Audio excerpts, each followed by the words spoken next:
When my wife died, I called my parents. They said they were too busy celebrating my sister's birthday. Days later, they showed up demanding her inheritance. My 8-year-old handed them an envelope. Hear what you really came for. When they read it, they went pale. My parents showed up at my door exactly 19 days after I buried my wife, and the first words out of my father's mouth were, "We need to discuss your financial situation." Not, "How are you holding up?" Not, "How's Emma?" Not even a pretense of caring about the 8-year-old girl who just lost her mother. Just money. I stood there in the doorway at 2:47 p.m. on a Tuesday afternoon, still wearing the same Georgetown hoodie I'd slept in for 3 nights because it was the last thing Sarah had washed before she died, and I watched my father, Richard Hayes, successful financial advisor, country club member, man who'd taught me to ride a bike and throw a baseball, look past me into the house like he was assessing its value. "Your financial situation?" I repeated, my brain struggling to process the words. My mother, Patricia, stepped forward with that smile she used on difficult clients, the one that was supposed to look sympathetic but just looked practiced. "Marcus, sweetie, we know this is hard, but we need to talk about Sarah's life insurance policy. Your father's retirement portfolio took a hit last quarter, and with inflation—" "Stop!" The word came out harder than I meant. "Emma's at school. Come inside." They walked into my living room, the living room where Sarah and I had picked out every piece of furniture together, where we'd spent Sunday mornings doing crossword puzzles while Emma played with her dolls, where 3 weeks ago I'd collapsed on the floor sobbing when I came home from the hospital without my wife, and they sat on the couch like they were here for a business meeting, which, I was about to learn, they were. I'm Marcus Hayes, 34 years old, and 23 days ago my wife Sarah died in the cereal aisle of a Safeway at 4:17 p.m. on a Thursday. Brain aneurysm. No warning, no symptoms, no chance to say goodbye. One minute she was texting me a photo of Lucky Charms asking, "Do we let Emma have these, or are we still pretending to be health-conscious parents?" And the next minute a stranger was calling 911 because a woman had collapsed and wasn't breathing. I'd been in a meeting, a stupid, pointless meeting about Q3 projections that absolutely could have been an email. My phone was on silent. By the time I saw the missed calls from an unknown number and the voicemail from Mercy General Hospital, Sarah had been gone for 47 minutes. The doctor, Dr. Patricia Chen, 28 years in emergency medicine, with kind eyes that had delivered this news too many times, told me that Sarah had died instantly, that she hadn't suffered, that there was nothing anyone could have done, like that was supposed to make it better, like it was supposed to matter that my wife of 9 years, the mother of my daughter, the person who made me laugh every single day, hadn't suffered in the 60 seconds between texting me about cereal and ceasing to exist. I'd called my parents from the hospital. My hands were shaking so badly I could barely hold my phone. My mother answered on the 4th ring with laughter and music and the clinking of glasses in the background. "Marcus, honey, we're at Rebecca's 40th birthday dinner. Can this wait until tomorrow?" My sister, of course. Rebecca, the golden child, was celebrating a milestone birthday at some expensive restaurant downtown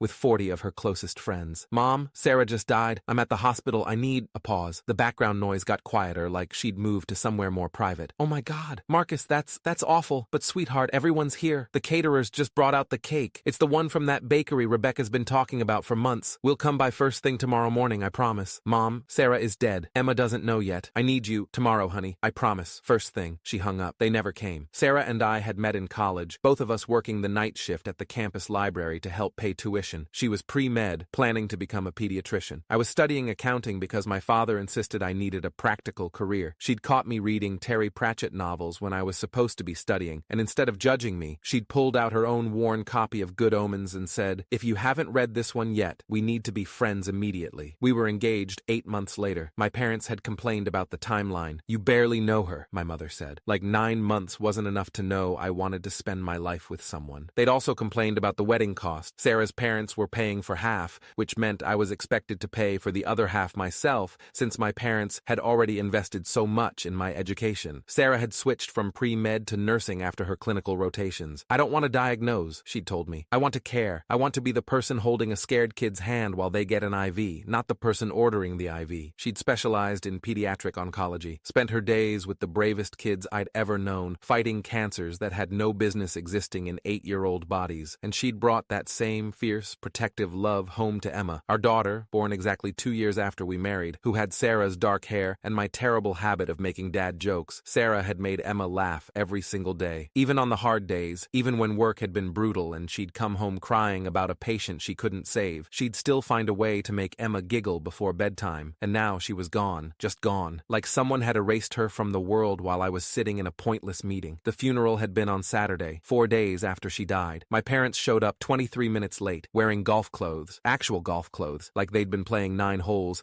and had done me the incredible favor of stopping by before finishing their round. Rebecca had spent half the service on her phone, texting. I'd seen her screen when she got up to use the bathroom. She was coordinating a dinner reservation for the following weekend. During the reception at Sarah's parents' house, they'd insisted on hosting because Marcus has enough to deal with. My father had pulled me aside in the kitchen and asked if I'd filed the life insurance claim yet. It's important to handle these things quickly, he'd said, like Sarah was a business transaction that needed to be closed out efficiently. The paperwork can be complicated. I can help if you need it. I'd walked away without responding. Meanwhile, Sarah's parents, Jim and Carol Peterson, who'd driven 12 hours from Ohio despite Jim having had knee surgery just 2 weeks earlier, held Emma when she sobbed. They stayed at our house for a full week, cooking meals I couldn't eat and making sure Emma got to school and had her homework done and knew that she was loved. The contrast was so stark it physically hurt. Now, 19 days after burying my wife, my parents sat on the couch Sarah had saved 6 months to buy, putting away $200 from every paycheck until she had enough for the sectional she'd wanted since we'd moved into this house. And my father opened a leather portfolio that I recognized as the one he used for client presentations. We've done some research, he began, pulling out a printed spreadsheet. Sarah's life insurance policy through the hospital is $750,000. That's a substantial amount, and we think it's important to discuss allocation. My mouth went dry. Allocation? Your mother and I have been discussing this, my father continued, his tone reasonable, like we were negotiating a contract. We raised you, put you through college, paid for half your wedding. No, you didn't. Sarah's parents paid for half. I paid for the other half with student loans I'm still paying off. He waved this away like it was irrelevant. We provided you with a foundation, an education, a stable childhood. We deserve consideration in this situation. Consideration. The word felt foreign in my mouth. My mother leaned forward, and I saw something calculating in her eyes that I'd never noticed before. Or maybe I'd just never wanted to see it. Marcus, your father's 401k took a significant hit last quarter. We're looking at a retirement that's not nearly as comfortable as we'd planned. And with inflation, healthcare costs, you want Sarah's life insurance money. We think it's only fair that you share it with family, my father said, like this was a reasonable request. We were thinking 50% would go a long way towards securing our future. The room tilted. I grabbed the arm of the chair I was sitting in to steady myself. Let me make sure I understand this correctly. You want $375,000 of my dead wife's life insurance policy. The policy that's meant to help me raise our daughter alone. The policy that's supposed to cover Emma's future, her education, her— Don't be emotional about this, my father interrupted. It's just finances. You'll still have plenty left over. Emotional? Sarah died 3 weeks ago. Emma lost her mother. And you're sitting here with a fucking spreadsheet asking for half of the only financial security we have left? My mother's face hardened in that way it did when she didn't get what she wanted. Don't be selfish, Marcus. Family takes care of family. That's what we do. Where were you when Sarah died? The question came out quiet, dangerous. I called you from the hospital. I told you my wife was dead, and you said you were too busy at Rebecca's birthday party. We had plans. Where were you the next day? You promised you'd come by. You never showed up. I had to tell Emma her mother was dead by myself. She was 7 years old, and I had to find words to explain why Mommy wasn't coming home, and you couldn't be bothered to drive 40 minutes to help. We've been busy. Where were you at the funeral? You showed up late in golf clothes. Rebecca was on her phone the entire time. You didn't hug Emma. You didn't ask if she was okay. Dad, you pulled me aside to talk about insurance paperwork. At my wife's funeral, my father's jaw tightened. We're here now, and we're trying to have an adult conversation about finances. If you can't handle that, get out. Marcus, get the fuck out of my house. They didn't move. My mother opened her mouth to say something, probably something about me being ungrateful or dramatic or emotional, but before she could speak, I heard the front door open. Emma was home. Emma Hayes, 8 years old, 2nd grade, who loved dinosaurs and hated broccoli, and still slept with the stuffed elephant Sarah had given her as a baby, who'd been doing so well in school until 3 weeks ago, when her world imploded, who'd had a panic attack in Mrs. Rodriguez's class this morning. I'd gotten the call from the school counselor, but I'd been too distracted by my parents' visit to check my voicemail. She walked into the living room carrying her frozen backpack, her eyes red from crying, and she saw her grandparents sitting on the couch with their leather portfolio and printed spreadsheet. Grammy? Papa? Her voice was so small. Are you here to see me? My mother forced a smile. Hi, sweetie. We're just talking to your daddy about some grown-up things. Why don't you go play in your room? Emma stood there for a long moment, looking at them with an expression that was far too knowing for an 8-year-old. Are you asking for Mommy's money? The room went silent. My father started to close his portfolio. Emma, honey, this is adult business. You didn't come when Mommy died, Emma said, and I heard Sarah in her voice, that same quiet strength my wife had when she was dealing with difficult parents of her pediatric patients. Daddy called you and you said you were too busy. You said you'd come the next day, but you never came. Emma, sweetheart, my mother began. You didn't hug Daddy at the funeral. You didn't hug me. You were late, and you were on your phones, and Papa asked about money. Emma's hands hands were shaking, clutching her backpack straps. But you came today. You came for money. That's not, my father started. I'm going to get something. Emma turned and walked toward her room. My parents looked at me. My father's face was red. My mother looked like she was trying to decide between embarrassment and anger. You turned our granddaughter against us, my mother hissed. I haven't said a word to her about this, I replied. She figured you out all by herself. Emma returned 37 seconds later. She was carrying a manila envelope, the kind I kept in my desk drawer for tax documents. She walked directly to my father and held it out. Here, she said, this is what you really came for. My father took it, confused. He opened it. Inside was a single piece of paper. Emma's careful second-grade handwriting covered most of the page, and I could see she'd used a ruler to keep the lines straight. She'd been practicing her cursive. This must have taken her hours. My father pulled out the paper and began reading aloud, his voice getting quieter with each line. Dear Grammy and Papa, you can't have Mommy's money. It is for me and Daddy because Mommy wanted to take care of us. Mommy told me before she died that real family shows up when things are hard,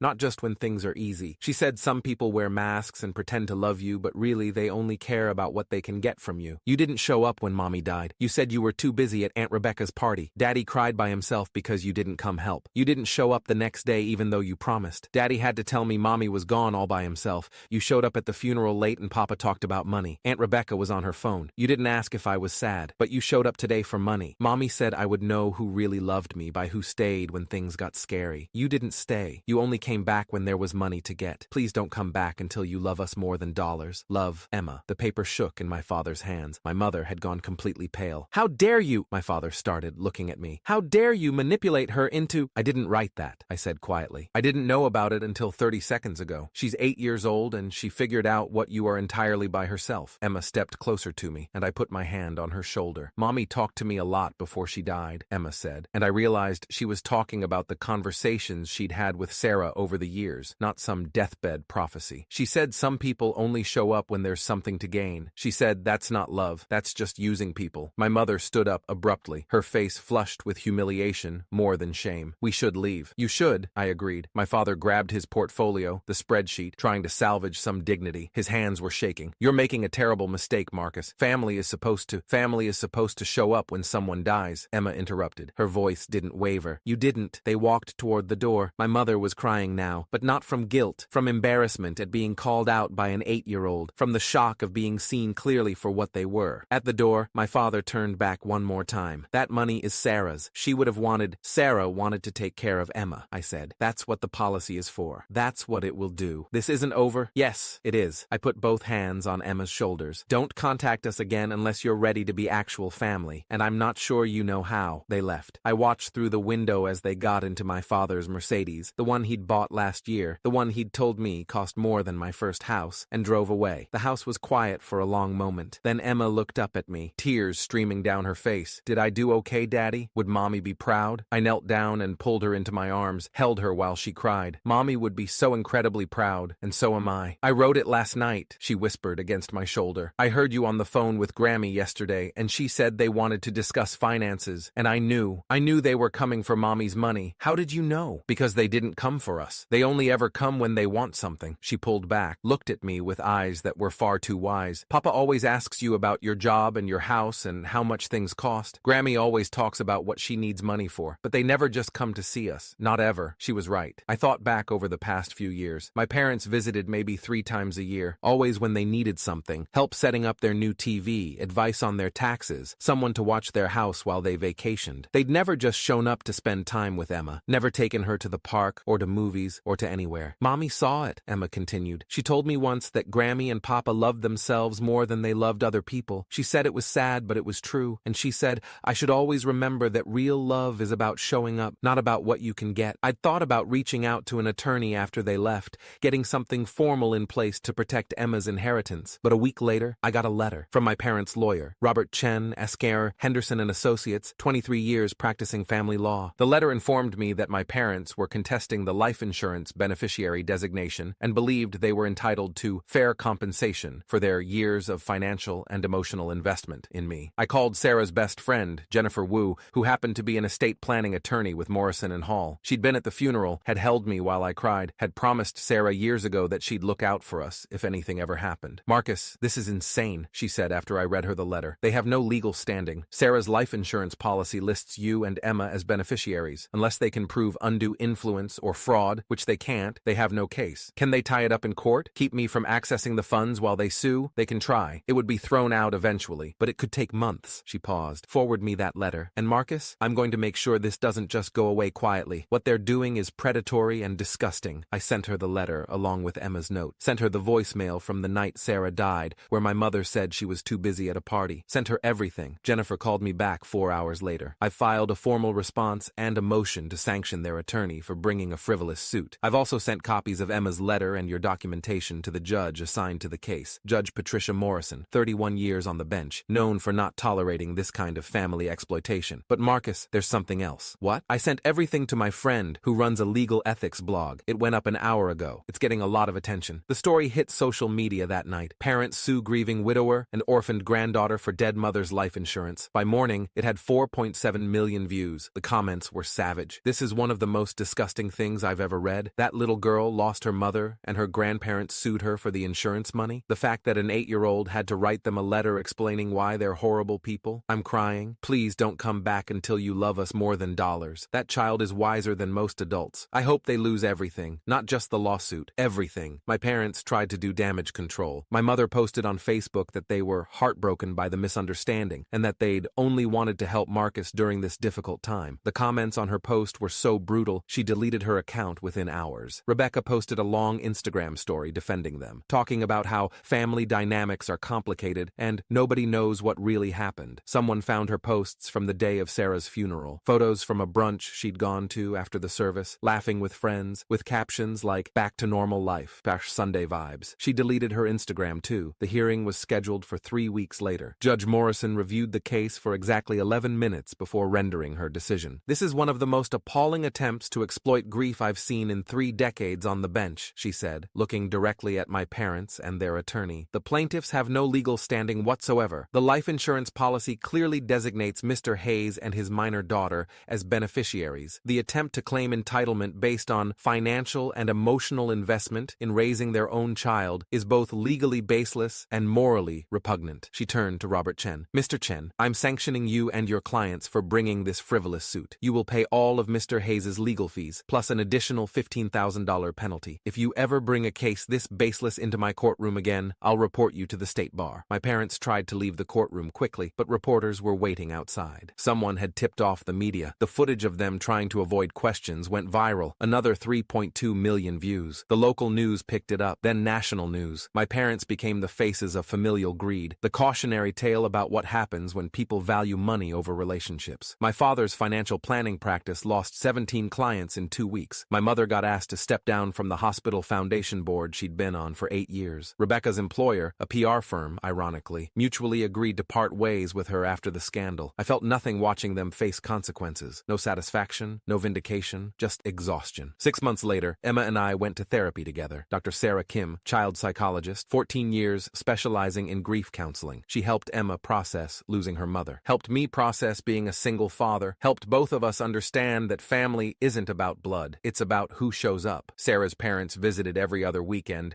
making the 12-hour drive from Ohio because they loved Emma and wanted to be part of her life. They never asked about the insurance money, never asked about the lawsuit, just showed up to be grandparents. Jennifer Wu became Emma's godmother officially, helped me set up a trust for Emma's future, helped me navigate estate planning, helped me understand all the things Sarah and I had never gotten around to discussing because we'd thought we had time. And Emma? She kept Sarah's memory alive in 1,000 small ways. Made me pancakes every Sunday morning because that's what Mommy did. Told jokes at dinner that were terrible, but made me laugh because they sounded exactly like something Sarah would have said. Started a memory book filled with photos and stories and the little details we didn't want to forget. She also kept that letter, the one she'd given my parents. She kept it in a folder with important papers written on the front in her careful handwriting. Why do you keep it? I asked her once. Because Mommy was right, she said simply. People show you who they are, and I want to remember who showed up and who didn't. My parents tried to reach out exactly once, 7 months after the lawsuit. A letter arrived, handwritten by my mother, talking about how they'd made mistakes and wanted to rebuild our relationship. There was no apology, no acknowledgement of showing up for money and not for grief, just vague language about mistakes and moving forward. Emma read it over my shoulder. Are you going to answer? I don't know. What do you think? She thought about it for a long moment. I think Mommy would say that people deserve second chances if they really change, but they have to change first. They have to show up because they love us, not because they want something. crying. How will we know the difference? We'll know, she said confidently. Real love looks different than fake love. Mommy taught me that. I never responded to the letter. Neither did they send another one. On the 1-year anniversary of Sarah's death, Emma and I planted a cherry tree in the backyard. Sarah had always wanted one. She'd talked about how beautiful they'd be in spring, how we could have picnics under the blossoms. Emma wrote a letter and we buried it at the base of the tree, a time capsule to open when Emma turned 18. I don't know what she wrote. She said it was between her and her mom, but as we stood there in the backyard, dirt under our fingernails and tears on our cheeks, watching the sun set through the bare branches of Sarah's tree, Emma looked up at me and said, "Mommy knew, didn't she? She knew who would show up and who wouldn't." How do you mean? The insurance money. She made sure it went to us, not to them. She knew they'd try to take it. She protected us even after she was gone. I'd never thought about it that way. But Emma was right. Sarah had set up that policy specifically listing Emma and me as beneficiaries. She'd discussed it with Jennifer Wu years ago, had made sure everything was ironclad. Maybe she hadn't known she'd die at 33 in a grocery store, but she'd known her in-laws well enough to protect her daughter from them even after death. Your mom was the smartest person I ever knew, I told Emma. She still is, Emma replied. She's still taking care of us. 2 years later, Emma and I are okay. Not perfect, not healed, but okay. We still miss Sarah every single day. Still set a place for her at Sunday breakfast. Still talk to her cherry tree like she might somehow hear us. But we've built a life, a good life, with Sarah's parents as involved grandparents, with Jennifer as family, with a circle of people who showed up when things were hard and stayed. The insurance money? It's in a trust for Emma's education, managed by Jennifer. I haven't touched a penny except to pay for Emma's therapy and for the cherry tree and for the annual donation we make to the pediatric oncology ward where Sarah worked. My parents never reached out again after that one letter. I heard through mutual acquaintances that they'd moved to Arizona, started over somewhere no one knew their story. Rebecca blocked me on all social media. I heard she works in real estate now, far away from PR. And that's fine, because Emma was right from the beginning. We knew who our real family was, not the people who shared our blood but disappeared when we needed them. The people who showed up, who stayed, who loved us without needing something in return. That's family. Sarah knew it, Emma knew it, and now I know it too. The letter Emma wrote, that letter that went viral, that got printed in think pieces about toxic family dynamics, that became a cautionary tale about grief and greed, still sits in her important papers folder. Sometimes I take it out and read it. Remember that day. Remember watching my 8-year-old daughter stand up to people twice her age and tell them exactly who they were. Please don't come back until you love us more than dollars. They never came back. And honestly, we're better off for it. Sarah would be proud of Emma's strength, of the boundary we held, of the family we chose instead of the family we were given. And that's all that really matters. That's all that ever mattered.